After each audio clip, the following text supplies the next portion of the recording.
Alright, so I'm just going to walk you through what I do through the Zoom app to set meetings up. So I'm going to click on the little app icon here to open it up.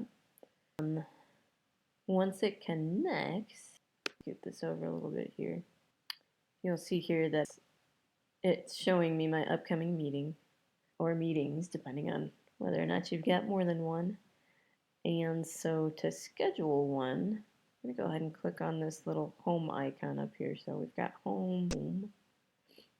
And then you have two options here. So the schedule new meeting option is if you want to start a meeting right away. I always use the schedule option because we're scheduling it.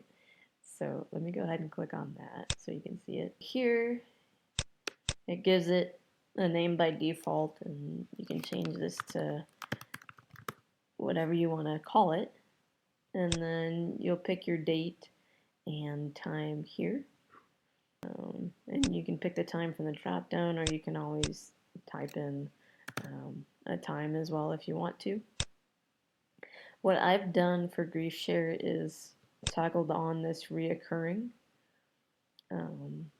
Reoccurring meeting just means exactly that. So instead of having to do this week after week, schedule the meeting, it'll just automatically be in there for you. So essentially, you only have to do this once.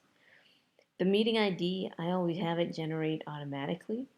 I mean, you do have the option of making a personal meeting ID if you'd like, but I always just use the generate automatically option.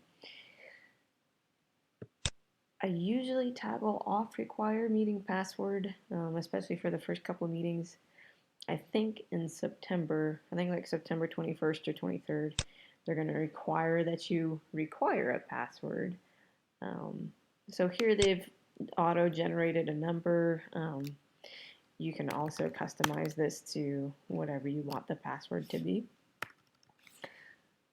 And when I'm setting this up, I always toggle on to have the host video on and the participant video on, because I think it just makes it a little bit easier for people to have it automatically come on when they first come in. And then I always have this option toggled on, this telephone and computer audio, so that participants have the option to do either one. And then here, if you wanted to connect to, if you've got iCalendar or Google Calendar or some other calendar that you wanted to synchronize with, you could go ahead and toggle that on and set that up so that it puts the meeting on your calendar. And so here, I've just clicked this little arrow next to advanced options. And I usually, at least for the GriefShare sessions, for our sessions, I always have this enable join before host on. But for GriefShare, I have enable waiting room toggled on. So with this toggled on, what that does is instead of participants being able to simply come into the room, they have to wait until you physically click to allow them to join the room. So then I'm going to go ahead and click on schedule. And so here is the meet information right here. And what I do then is I will copy the invitation, and so it's on my clipboard, I copy that and paste that into an email. Alternatively, if you wanted to send that email, like you scheduled it maybe like a week in advance and you wanted to send that email out later with the invitation information, you could just come in here to your meetings, and then this is the one that we just made, and we can always click on copy invitation. And it's a little bit off the screen here, but that pop-up that just came up with this little eye icon says that the invitation was just copied to my clipboard. So what I can do then is come into my Gmail. There we go. Alright, so I'm just going to Control V. That'll paste that from my clipboard.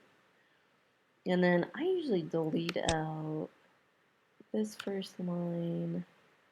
The time I'll manually put in, 6:30 Central Time. for Arizona, it's 2 hours behind us during daylight savings. So this would be mountain time. And then I just come through and kind of make everything bold. So go ahead and do that. Just kind of draw their eye to the main points, right? So the join meeting, and then to make this look more like a link, I'm going to come down here and click on this little insert link icon here.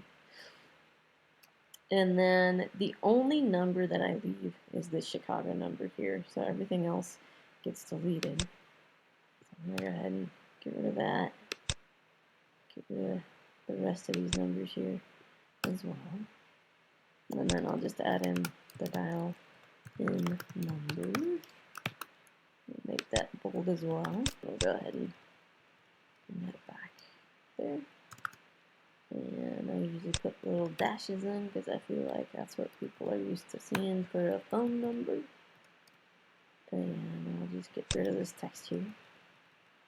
So there's my dial-in number, the meeting ID. Make that bold too. And then just, you know, whatever text you want to fill in there as well. And that's it.